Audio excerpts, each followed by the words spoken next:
क्या बैटरी का तेज़ाब वाक़ई ख़राब हो जाता है? क्या बैटरी में कोई टॉनिक या तेज़ाब डालने से बैटरी बिल्कुल नई जैसी हो जाती है? अगर बैटरी की प्लेट्स ख़राब हो जाएँ,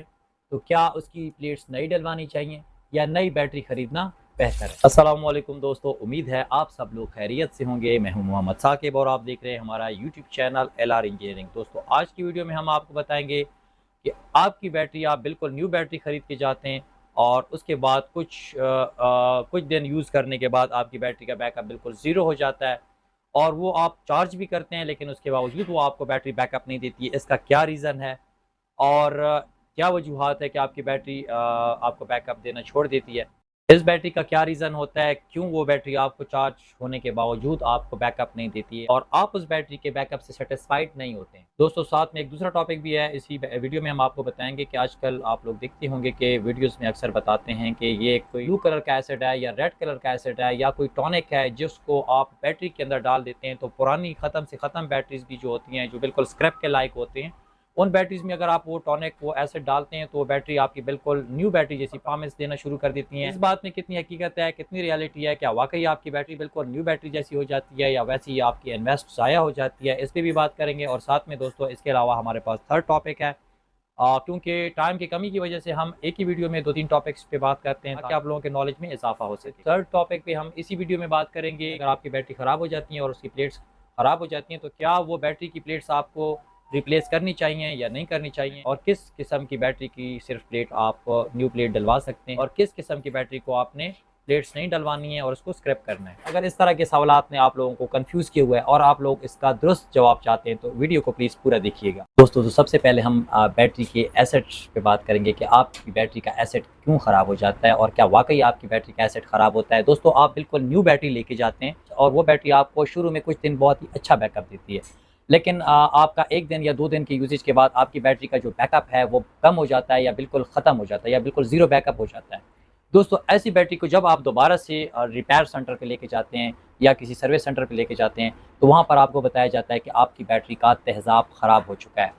और आपकी बैटरी का दोबारा से चार्ज होगा और तेज़ाब वगैरह ग्रेविटी इसकी ठीक की जाएगी। तो दोस्तों, आपकी बैटरी का तेज़ाब बिल्कुल भी चेंज नहीं किया जाता। आपकी बैटरी को दोबारा से सिर्फ चार्ज किया जाता है, वो भी डैंकर पे, यानी कि उसकी जो ग्रेविटी है वो ख़राब होती है। दोस्तों, ये बैटरी आपकी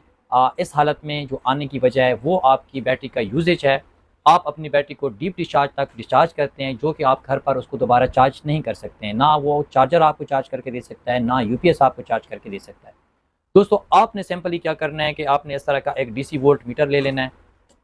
इस डीसी वोल्ट मीटर की मदद से आपने अपनी जो बैटरी है उसका कट ऑफ, जो उसका एक मेजर नंबर है, उस तक सिर्फ आपने डिस्चार्ज करना है, जो कि है सिंपल लीड एसिड बैटरी का 10.5। 10.5 वोल्ट से नीचे आप अपनी बैटरी को डिस्चार्ज ना करें तो कभी भी आपकी बैटरी का एसिड ख़राब नहीं होगा, कभी भी आपकी बैटरी डीप डिस्चार्ज में नहीं होगी और कभी भी आप अपनी बैटरी को रिचार्ज करने के लिए सर्विस सेंटर नहीं लेके जाएंगे। अगर आपका यूपीएस भी बैटरी को इस कंडीशन पे ले आता है कि वो डीप डिस्चार्ज पे ले जाता है, तो आप अपनी यूपीएस का जो लो कट ऑफ है उसको भी ठीक करवाएं। जो बैटरी का लो कट ऑफ है दोस्तों, यूपीएस के ऊपर भी आप 10.5 रखें। दोस्तों, इसके अलावा इस बैटरी की चार्ज करने के लिए जो इसका मेजर नंबर है वो है 14.2। वो अगर आप अपने सोलर पे चार्ज करते हैं या आप अपने चार्जर पे चार्ज करते हैं या अपने यूपीएस पे चार्ज करते हैं, तो उसकी उनकी जो सेटिंग है वो आप इस तरह करें कि आपकी बैटरी 14.2 से ओवर चार्ज ना हो या 14.2 से कम चार्ज पे ही फुल ना हो जाए।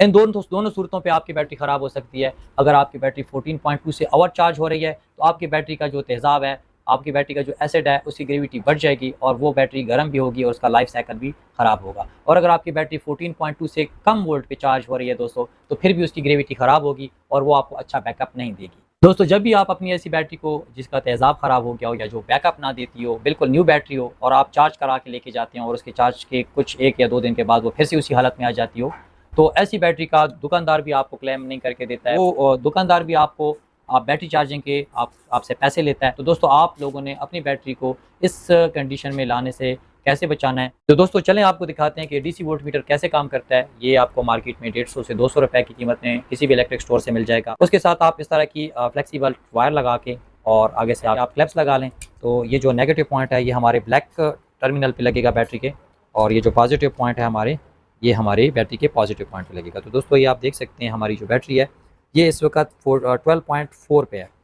दोस्तों, जब हमारी बैटरी चार्जिंग प्रोसेस पे होती है और वो अपना चार्जिंग कर रही होती है, तो उस बैटरी के जो वोल्ट हैं वो 14.2 पे उसको कट ऑफ होना चाहिए। इसी तरह जब हम अपनी बैटरी का कट ऑफ करवाते हैं तो वो 10.5 से कट ऑफ होना चाहिए। अगर दोस्तों आप किसी डीसी फ़ैन या डीसी कूलर वगैरह के लिए यूज़ कर रहे हैं, क्योंकि अगर आप यूपीएस में यूज़ करते हैं तो यूपीएस के अंदर एक ऑलरेडी कट ऑफ वोल्टेज होते हैं। अगर आपकी यूपीएस के कट ऑफ वोल्टेज 10.5 से नीचे आ रहे हैं तो आपकी बैटरी को डीप साइकिल में लेके जाएगा और बार-बार आप अपनी बैटरी को रिचार्ज करने के लिए लेके जाएँगे। लेकिन अगर आप उसके यूपीएस की अपनी कट ऑफ वोल्ट 10.5 पे रख देंगे, कभी भी आपने अपनी बैटरी के एसिड की ग्रेविटी ख़राब होने की वजह से या डीप डिस्चार्ज होने की वजह से नहीं लेके जाएँगे। इसके अलावा दोस्तों अक्सर लोग इस बैटरी को डीसी एयर कूलर और डीसी फैंस के लिए यूज़ करते हैं। तो उसमें ये होता है दोस्तों कि अक्सर हमारी जो एयर कूलर और फैंस होते हैं वो हमारी बैटरी को डीप साइकिल में ले जाते हैं। तो उसके लिए अगर आप इस तरह का एक डीसी वोल्ट मीटर रखेंगे या उसके ऊपर बैटरी के ऊपर परमानेंट लगा देंगे उनके क्लिप्स, तो आपको ये अंदाज़ा होगा कि आपकी बैटरी की इस वक्त वोल्टेज की क्या पोजीशन है। तो नॉर्मली हमारी बैटरी 12 वोल्ट पे वर्क करती है, लेकिन जैसे ही हमारी बैटरी जो है वो 10.5 से नीचे आए तो आपको चाहिए कि आप अपनी बैटरी से मज़ीद उसको डिस्चार्ज ना करें, उसे बैकअप ना लें, ताकि आपकी बैटरी का जो एसिड है वो ख़राब ना हो। दोस्तों 10.5 पे अगर आपकी बैटरी नहीं आएगी तो इससे क्या होगा कि आपका कीमती टाइम भी बचेगा और आपकी जो मेंटेनेंस के ऊपर उसके ऊपर जो चार्जेस का खर्चा आएगा उससे भी आप बचेंगे। दोस्तों तो ये हमारी जो बैटरी है ये बिल्कुल ओके है, इसकी ग्रेविटी भी आपको दिखा सकते हैं और इसकी ग्रेविटी ये आप देख सकते हैं जो कि बैटरी बिल्कुल ओके होती है, उसकी ग्रेविटी 1250 होती है। तो आपका हाइड्रोमीटर कुछ इस तरह परफॉर्म करता है। ये जो ग्रीन पॉइंट है यहाँ पर आपका जो एसिड है वो आ जाता है। आप इस तरह इसको पंप करेंगे और पंप करने के बाद ऐसा ऐसा छोड़ेंगे तो ये ग्रीन पॉइंट पे आपका जो एसिड है वो यहाँ पे रुक गया है, यानी कि आपकी जो यहाँ पे भी मैं आपको दिखा दूँ, यानी कि ये आपकी जो ग्रेविटी है इस बैटरी की वो 1250 है। ये एक बेहतरीन ग्रेविटी है और इससे आपकी बैटरी का जो बैकअप है वो बिल्कुल ठीक रहता है। दोस्तों अभी इसके बाद नेक्स्ट बात करते हैं आपकी वो बैटरी जो कि 10.5 से नीचे डिस्चार्ज की जाती है, तो उसकी वोल्टेज और उसका जो एसिड होता है वो कितनी ग्रेविटी आपको शो होती है उसकी। दोस्तों ये उसी तरह की हमारे पास एक दूसरी बैटरी है जो कि बहुत ही डीपली डिस्चार्ज की गई है और इसके वोल्ट आपको दिखाएंगे। दोस्तों तो इस तरह के डीसी वोल्ट मीटर को आप अपनी बैटरी पे लगा के और उसको 10.5 से ज़्यादा डिस्चार्ज ना करें, तो कभी भी वो बैटरी आपकी बैटरी 14.2 पे नहीं पहुंचेगी और आपको अच्छा बैकअप नहीं देगी। दोस्तों ऐसी बैटरी जो कि आप 10.5 से नीचे डिस्चार्ज करते हैं, 10.5 से भी नीचे वोल्ट पे डिस्चार्ज करते हैं, तो उस बैटरी की कंडीशन भी कुछ इस तरह हो जाती है। आप देख सकते हैं दोस्तों कि ये अभी हमारे पास हाइड्रोमीटर है और ये हाइड्रोमीटर जो है ना दोस्तों अभी आप देख सकते हैं कि ये रेड पॉइंट पे है। अगर आपकी बैटरी की जो ग्रेविटी है वो रेड पॉइंट पे होगी तो इसका मतलब है कि आपका जो एसिड है उसकी ग्रेविटी ख़राब हो चुकी है, वो बिल्कुल पानी बन चुका है और इस तरह की कंडीशन में आई हुई बैटरी आपकी कभी भी घर पर चार्ज नहीं हो सकती है। बस इसमें एहतियात इसी बात की करनी है कि आपने कभी भी अपनी बैटरी जो है वो 10.5 से डिस्चार्ज नीचे नहीं करनी है, तो इंशाल्लाह कभी भी आपकी बैटरी की ग्रेविटी भी ख़राब नहीं होगी और उसके बैकअप में भी किसी किस्म का कोई फ़र्क नहीं आएगा। जी दोस्तों अभी नेक्स्ट पॉइंट पे बात करेंगे। आप लोगों ने अक्सर देखा होगा कि वीडियोज़ में अक्सर बताते रहते हैं कि ये टॉनिक, ये ग्रीन कलर का टॉनिक और ये रेड कलर का टॉनिक, ये टॉनिक डालकर, ये एसिड डालकर आप अपनी बैटरी को बिल्कुल न्यू जैसा बना सकते हैं और आपकी बैटरी वाकई बिल्कुल न्यू जैसी परफॉर्म करेगी और उसका बैकअप बिल्कुल न्यू बैटरी जैसे हो जाएगा। दोस्तों ये जो टॉनिक है ये सिर्फ स्पेशल बैटरीज के लिए यूज़ किया जाता है। अगर आपकी बैटरी एक्सपायर हो गई है, उसकी जो प्लेट्स हैं वो ख़त्म हो गई हैं, आपकी बैटरी ने लाइफ साइकिल अपना कंप्लीट कर लिया है, जैसे कि लीड एसिड बैटरी 300 से 400 लाइफ साइकिल के साथ आ रही हैं। अगर आपकी बैटरी 1 साल 2 साल तक अपना लाइफ साइकिल पूरा कर चुकी हैं और प्लेट्स उसकी बिल्कुल ख़राब हो चुकी हैं, तो ये टॉनिक दोस्तों, ये टॉनिक या इस तरह का एसिड, किसी किस्म का एसिड डाल के, किसी किस्म का टॉनिक यूज़ करके आप अपनी बैटरी को बिल्कुल भी काबिल इस्तेमाल नहीं बना सकते हैं। दोस्तों ये टॉनिक काम करता है लेकिन स्पेशल बैटरीज में। वो स्पेशल बैटरीज कौन सी होती हैं, जिस तरह की अगर आपने अपने घर में लीड एसिड बैटरीज इस्तेमाल के लिए रखी हुई हैं और कुछ अरसे के लिए आप लोग अपनी बैटरी को छोड़ के चले जाते हैं और उसका बैकअप आप नहीं लेते हैं, उसको चार्ज और डिस्चार्ज नहीं करते हैं, तो दोस्तों तेज़ाब की एक तह बन जाती है उन प्लेट्स के ऊपर,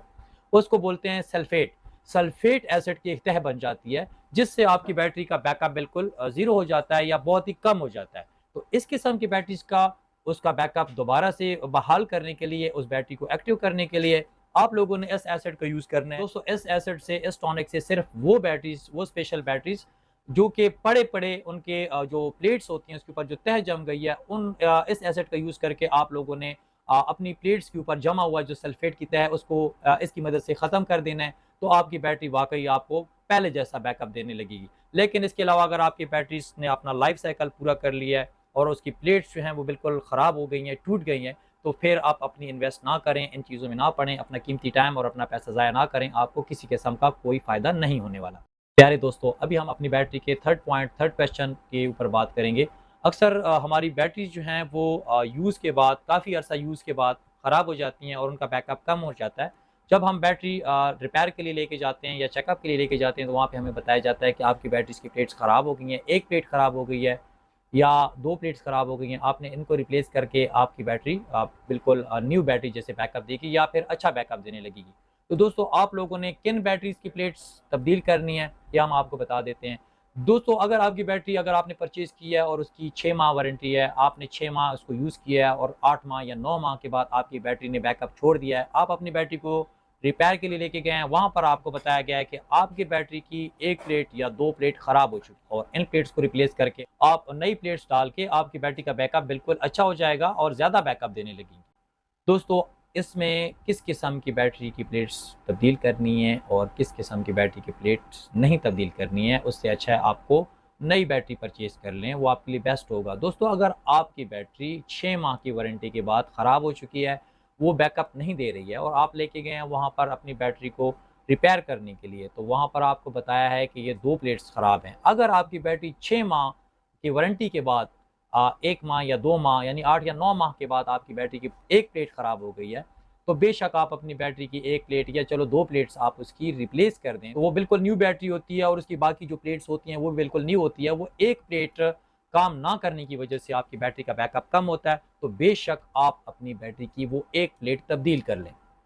आप घर पे भी चेक कर सकते हैं कि आपकी बैटरी की 1 प्लेट काम कर रही है या बिल्कुल पूरी की पूरी बैटरी काम नहीं कर रही है। उसका मैं आपको तरीक़ाकार बता देता हूँ कि जब आपकी बैटरी 100 पॉट प्रोसेस पे हो, उसका जो उसका जो एसओसी चार्ज है,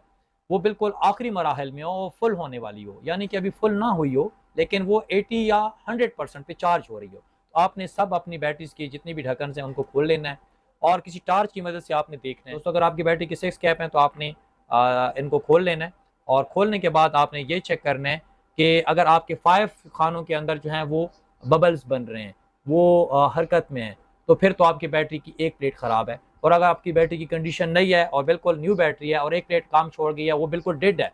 तो समझें कि ये बैटरी की ये प्लेट जो कि हरकत नहीं कर रही है, बिल्कुल डेड है, खामोश है, तो आपकी बैटरी की 1 प्लेट ख़राब हो चुकी है और आप अपनी बैटरी की 1 प्लेट रिप्लेस कर लें। दोस्तों जिस तरह कि आपको मालूम है कि ये लीड एसिड बैटरीज़ 300 से 400 लाइफ साइकिल के साथ आती हैं और अगर आपने अपनी बैटरी का लाइफ साइकिल यूज़ कर लिया है, 1 साल या 1.5 साल आपने अपनी बैटरी से बैकअप ले लिया है, उसके बाद आप अपनी बैटरी की कंडीशन देखें, खुद ही देखें, आप अपनी बैटरी के सारे जो केब्स हैं इसके निकाल के और टॉर्च की मदद से देखें। अगर आपकी बैटरी इस तरह की कुछ उसकी प्लेट्स टूट गई हैं या उसका जो एसिड है वो बिल्कुल ब्लैक हो गया है, यूज़ करने पे आपका एसिड ब्लैक हो गया है और या आपकी बैटरी जो है ना इस तरह फूल गई है ओवर चार्ज की वजह से, या तो इस तरह की बैटरी की प्लेट्स अगर आपकी 1 प्लेट ख़राब भी है, तो आप अपनी इस तरह की टूटी हुई प्लेट्स या यूज़ अपना लाइफ साइकिल पूरा किया हुआ जो बैटरी है उसकी प्लेट रिप्लेस ना करें।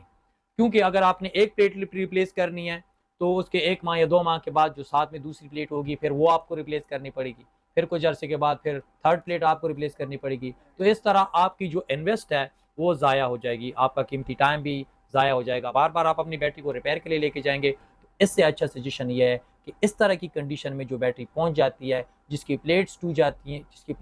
जाती हैं, जिसने लाइफ साइकिल पूरा किया होता है, जिसकी जो तेज़ाब है वो बिल्कुल ब्लैक हुआ होता है, तो कतई आप अपनी बैटरी की प्लेट्स को रिप्लेस ना करें। इससे अच्छा है कि आप अपनी बैटरी को स्क्रैप करें और उसके साथ मज़ीद जो है आप अपने मज़ीद जो है ना आप अपनी इन्वेस्ट करके नई बैटरी परचेज़ करें। दोस्तों अगर आपकी बैटरी की वारंटी 6 माह है और वो 7 माह या 8 माह के बाद आपकी बैटरी में कोई 1 प्लेट ख़राब हो गई है और कंपनी भी उस बैटरी का क्लेम नहीं करती है, तो आप इस तरह की बैटरी की जो 1 या 2 प्लेट्स अक्सर ख़राब हो जाती हैं, आप इस तरह की बैटरी की प्लेट्स को रिप्लेस कर सकते हैं, नई प्लेट्स डाल सकते हैं। जी प्यारे दोस्तों, तो उम्मीद है आप लोगों को हमारी ये वीडियो पसंद आई होगी। मिलते हैं इसी तरह की किसी नेक्स्ट मालूमाती वीडियो में, तब तक के लिए मुझे दीजिए इजाज़त। अल्लाह हाफ़िज़।